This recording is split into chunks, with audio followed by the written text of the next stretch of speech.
crazy half hour of action on the harbour with the fastest ferrython ever getting underway in a few minutes' time. But right now, we are in for a dose of high-flying, gravity-defying excitement because the roulettes are hanging around to put on a show for us. Their role is to bring military aviation to the public eye, to showcase the professionalism and dedication of our aviators, and also some of the equipment that we have.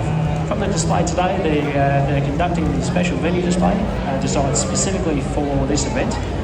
So with a 6-ship formation, during the display you see a number of formation shapes and manoeuvres, all highlighted by our smoke generation plants. They're 3 metres apart during these manoeuvres. Did you say?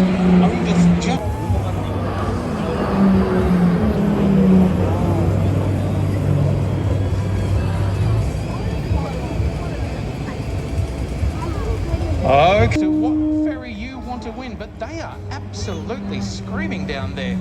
And of course, if you look up, you'll see the roulette's still screaming overhead as well. It's all happening.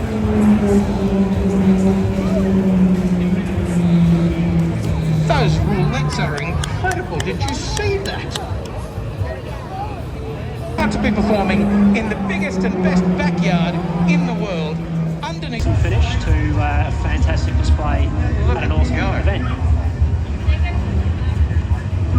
How far up are they going there, Pete? They'll generally be between 4,000 and 5,000 feet when they get to the vertical there. That's incredible. It's a pretty quick trip up and back down. I can't. Oh, there they go. 800 teaching staff and winners of the Australia Day Award.